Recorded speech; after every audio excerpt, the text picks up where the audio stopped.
चलिए और अब बात कर लेते हैं प्रदेश की कुछ और अहम खबरों की। आनंदपाल एनकाउंटर मामले में अपडेट आ रहा है। आनंदपाल के शव का दोबारा पोस्टमार्टम होगा, यह अब निश्चित हो गया। सेंटर पर अब पोस्टमार्टम किया जाएगा। बड़ी खबर श्रीगंगानगर से, जहां खूनी संघर्ष हुआ है। जमीनी विवाद को लेकर खूनी संघर्ष, घटना में एक की मौत और एक अन्य घायल हुआ है। सूरतगढ़ के राजियासर थाने का मामला। करडू निवासी लेखराम की इस खूनी संघर्ष में मौत हो गई। घायल हुए भागाराम को अस्पताल में रेफर कर दिया गया है। सूचना पर पुलिस ट्रॉमा सेंटर पहुंची है। पूछताछ की जा रही है। पूरे मामले की जांच पुलिस कर रही है।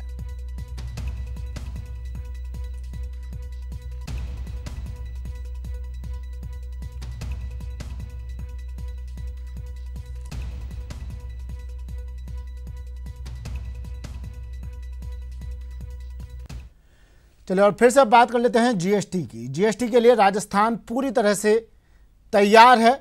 जयपुर के सरकारी भवनों में जीएसटी के स्वागत के लिए सजावट की जा रही है। कर भवन में रंगीन लाइटें लगाई जा रही हैं। आज रात 12 बजे से देश में नई कर प्रणाली शुरू होगी और उसके स्वागत के लिए प्रदेश सज धज कर तैयार हो रहा है।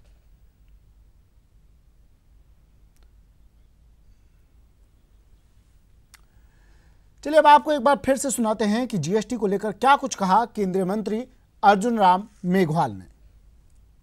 देखिए, जीएसटी देश की आज़ादी के बाद का सबसे बड़ा आर्थिक सुधार है और जीएसटी काउंसिल की लगातार बैठकें हुई है। सारे राज्यों के वित्त मंत्रियों को इसमें जीएसटी लागू करने में सहमति है। जो उनके सुझाव थे उनको भी जीएसटी काउंसिल में चर्चा करके सर्वसम्मति से जीएसटी लागू करने का प्रयास किया जा रहा है। जीएसटी काउंसिल में कभी बहुमत से कोई निर्णय करने की बात कभी सामने नहीं आई। जिस भी राज्य के वित्त मंत्री का कोई ऑब्जेक्शन था तो उस ऑब्जेक्शन को दूर करके सर्वसम्मति बनाई गई। ये सबसे बड़ा सुधार है, इसलिए बड़ा ऐतिहासिक दिन है और जीएसटी लागू होने के बाद देश में व्यापार करना आसान हो जाएगा।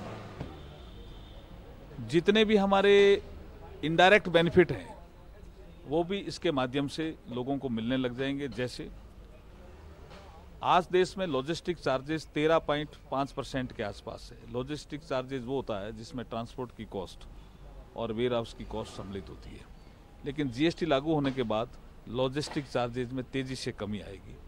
मैं उदाहरण देकर समझाने की कोशिश करूं कि एक ट्रक आज जम्मू से चलता है, चेन्नई पहुंचते पहुंचते उसको 6 दिन लग जाते हैं एक अनुमान के तौर पर, और जब जीएसटी लागू हो जाएगा बहुत ढंग से अच्छी तरह से तो वही ट्रक जो जम्मू से चला है वो 3 दिन में चेन्नई पहुंच जाएगा। तो कितना आम लोगों को भी इसका जीएसटी का लाभ होने वाला है। तो संसद के सेंट्रल हॉल में जीएसटी का स्वागत होगा, भव्य स्वागत होगा। सितारों से सजी ये शाम, या यूं कहें ये रात होगी। आधी रात को जीएसटी आज लॉन्च किया जाएगा सेंट्रल हॉल में। मेरे साथ मेरे सहयोगी लगातार बने हुए हैं। अंकित, राकेश और बालकृष्ण जयपुर से मेरे साथ जुड़े हुए हैं। % से ऊपर टैक्स कहीं भी नहीं है और उससे भी बड़ी बात यह है कि जब 1 तारीख से ये रोल आउट कर रहे हैं, किसी भी व्यापारी को ये पता नहीं है कि वो कैसे तो बिल बनाएगा, कैसे खरीदेगा, उस स्टॉक का क्या करेगा, कैसे क्या बचेगा, उसको कोई भी अता पता नहीं है कि काम होगा कैसे कल से, और खाली बस घंटा बजा के रोल आउट कर रहे हैं। घंटा बजा के तैयारी की जा रही है। क्या आप तैयार है जीएसटी के लिए? जीएसटी के लिए हम बिल्कुल तैयार नहीं है। अभी तक हमारे सीए को ये मालूम नहीं है कि किस प्रकार का बिलिंग बनेगा। जो हमारे पास ओल्ड स्टॉक है उसका किस प्रकार से हमको टैक्स देना पड़ेगा, कितना सेंट्रल गवर्नमेंट को देना पड़ेगा, कितना राजस्थान गवर्नमेंट को देना पड़ेगा, और जो टैक्सेज हैं जितना टैक्स कम होगा जनता को उतना ही भार कम पड़ेगा, पहली बात। दूसरी चीज़ की रेवेन्यू सरकार को ज़्यादा मिलेगी। जितना ब्लैक मार्केटिंग है वो सब खत्म हो जाएगा, लेकिन जितनी टैक्सेस ज़्यादा होंगे लोग पैसा बचाने के खातिर ब्लैक मार्केटिंग बढ़ेगा, इंस्पेक्टर राज को बढ़ावा मिलेगा।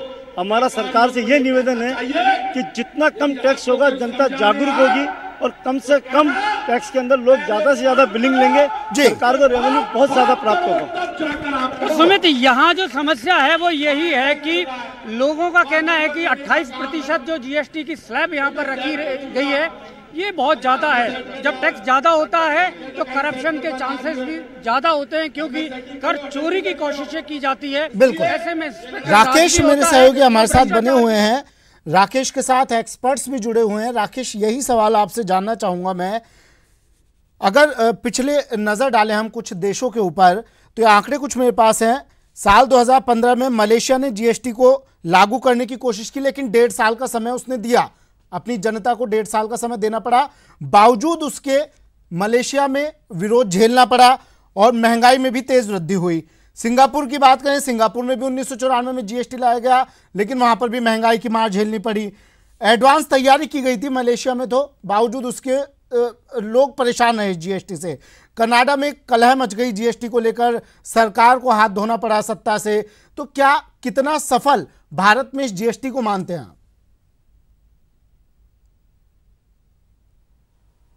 बिल्कुल सुमित, ये बहुत ही सही सवाल है, क्योंकि जिन जिन देशों में जीएसटी लागू हुआ है तो निश्चित तौर पर पूरे देश की जो अर्थव्यवस्था है उसमें एक मेजर चेंजेस आया है। महंगाई भी जो बढ़ने की बात इसमें सामने आती है, तमाम तरह की समस्या लोगों के सामने आती है, लेकिन सबसे बड़ी बात होती है कि सरकार की मंशा जीएसटी को लागू करने के पीछे क्या है, सरकार की खुद की कार्यप्रणाली क्या है, सरकार के मंत्री अधिकारी हैं उनका इस पूरे रवैये पर किस तरह का रुझान है। तो हमारे साथ यहाँ पर एक्सपर्ट का पैनल अभी भी मौजूद है। हम एक्सपर्ट से जानने की कोशिश करते हैं कि जब भी जीएसटी, जिस देश में जीएसटी आया है, अधिकांश देशों में वहाँ की सरकार, जो सरकार है उसको सत्ता से हाथ धोना पड़ा है या उसको समस्याओं का सामना करना पड़ा है। तो अब यहाँ हिंदुस्तान में किस तरह की जो स्थितियाँ बन सकती हैं, क्या कुछ ऐसी संभावना यहाँ पर दिखती हैं? पंकज घिया जो कि एडवोकेट हैं, उनसे जानते हैं अभी जो वर्तमान में जिस तरह से जनता की, व्यापार जगत की, उद्यमियों की जो एक प्रतिक्रिया जीएसटी को लेकर आ रही है, पहले भी कई देशों में जीएसटी के जो प्रतिफल हैं वो अच्छे नहीं रहे, यहाँ हिंदुस्तान में क्या संभावनाएं मानते हैं आप? देखिए, हम ये मानते हैं कि सरकार सतत प्रक्रिया में जीएसटी काउंसिल के द्वारा जो प्रोसीजर है, कानून है, उसमें निरंतर परिवर्तन करती जा रही है और उसको सरल बनाने की कोशिश कर रही है। ये अगर थोड़ा सा टाइम और दे दिया जाता तो बहुत अच्छी तरीके से लग सकता था, लेकिन अगर सरकार इसी तरह 24/7 वर्क करती रहेगी और इसको प्रक्रिया को सरल बनाती रहेगी तो मैं मानता हूँ 6 महीने में प्रक्रिया सेटल हो जाएगी और व्यापारियों को, उद्यमियों को, सबको फायदा मिलेगा। 6 महीने का टाइम जो है विशेषज्ञ मान रहे हैं। हमारे साथ भारतीय सीए प्रकोष्ठ के जो हमारे साथ मौजूद हैं, इनसे सरीन जी से जानना चाहते हैं कि बेसिक तैयारियां पूरी नहीं हैं, जीएसटी लागू हो रहा है, हम राजस्थान की बात करें, इंफ्रास्ट्रक्चर भी अभी कम है, क्या आप किस तरह से देखते हैं जीएसटी को? देखिए साहब, कोई भी नया कर लाने के लिए या कोई भी नया बड़ा बदलाव लाने के लिए एक दिन तो डिसाइड करना ही पड़ता है। अगर आप इसको मान लें कि 1 महीने बाद आए या 2 महीने बाद आए, उस दिन भी यही स्थिति होगी। आपको छोटा सा प्रतिष्ठान भी चालू करते हैं तो वो भी रात तक उसमें काम होता है और फिर उसमें आगे चेंजेस होते हैं। जैसे कि पंकज जी ने बताया कि एक सतत प्रक्रिया चलेगी, इसमें रोज़ चेंजेस आएंगे। सरकार की पूरी मंशा है, हमारी भारतीय जनता पार्टी की सरकार की मंशा है कि किसी व्यापारी को कोई भी कष्ट नहीं आने दिया जाएगा। कोई कष्ट होगा उसका निवारण होगा, लेकिन उसका एक समय लगेगा। वो कष्ट जब तक यूज़ नहीं करेंगे, जब तक उसका कष्ट नहीं पता लगेगा। जब तक व्यापारी इस प्रोसेस से गुजर नहीं जाएंगे, जब तक व्यापारी इसके बारे में नहीं जानेंगे कि इसमें क्या है, अभी जो भ्रांतियाँ उनके मन में हैं वो जब इस प्रोसेस से निकलेंगे, जब आएंगी। तो भाजपा का कहना है कि जब व्यापार और उद्योग इस प्रोसेस से गुजरने के बाद, यानी जब जेल में, लेकिन राकेश इनसे ये सवाल पूछिए, जो कॉन्फेडरेशन ऑफ इंडियन इंडस्ट्री के राजस्थान चैप्टर के, राकेश इनसे ये सवाल पूछिए कि उपभोक्ता को आराम कहाँ मिलेगा? हर चीज तो महंगी हो रही है, मोबाइल बिल महंगा हो रहा है, बीमा पॉलिसी महंगी हो रही है, जो जरूरत की चीजें वो सारी महंगी हो रही है। तो किस वजह से, क्या आराम उपभोक्ता को मिलेगा इससे? बिल्कुल, जो सबसे जिनाई सवाल ये है कि जिस तरीके से जीएसटी की रेट्स तय की गई हैं, इसके जो कठोर कानून बनाए गए हैं, न उपभोक्ता को राहत है न व्यापारी को राहत है, क्योंकि उपभोक्ता की जेब से टैक्स जाएगा, व्यापारी को उधर से जो कठोर नियम बना दिए गए हैं उसको जेल जाने का प्रावधान है। तो कौन सा सेक्टर ऐसा है जिससे सरकार जिसको राहत देना चाह रही हो? देखिए साहब, पहली बात तो ये है कि उपभोक्ता को राहत मिलेगी। मैं आपको बार बार बोल रहा हूँ, ये भ्रांति किस तरह से मिलेगी? टैक्सेशन की रेट बढ़ा दी गई है। आपको बता रहा हूँ, ये जब इनपुट क्रेडिट मिलेगा और उसकी जब, जैसे कि जतिन जी ने थोड़ी देर पहले बताया था कि इनपुट क्रेडिट का लाभ थोड़े समय बाद मिलेगा। अभी तुरंत मिलने वाला कोई लाभ नहीं है।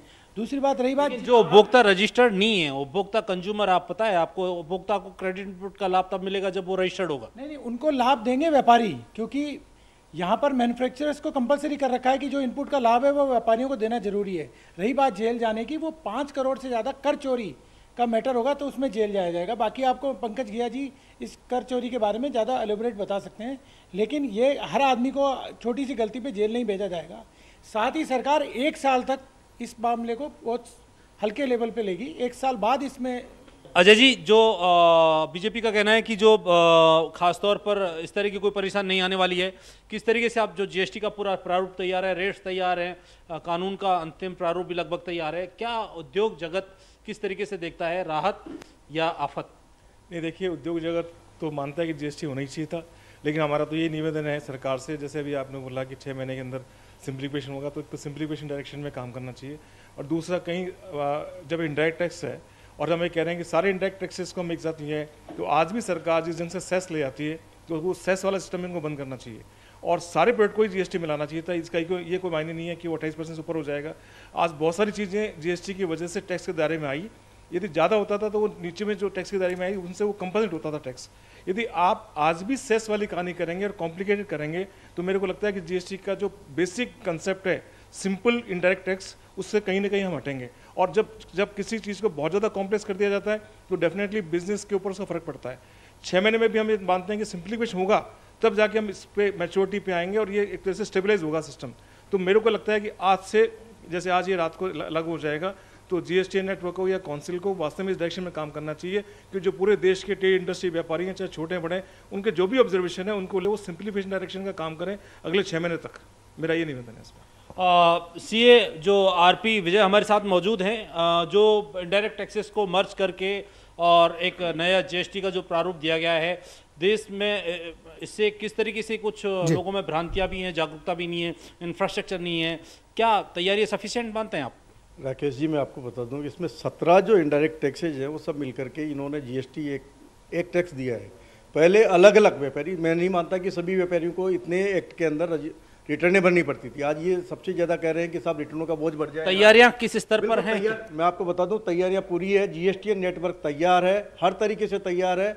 आप फिर भी व्यापारियों की असुविधा होने की वजह से, क्योंकि हो सकता है उनके पास जीएसटी नेटवर्क को अपलोड करने के, अपने रिटर्न्स अपलोड करने के लिए उनके पास कोई इंफ्रास्ट्रक्चर नहीं हो, उसके लिए इन्होंने पहला आपका जो जुलाई का महीना है उसके 5 सितंबर तक कर सकते हैं और अगस्त के महीने की आप 20 सितंबर तक अपलोड हो सकते हैं, तो वो किया जाएगा।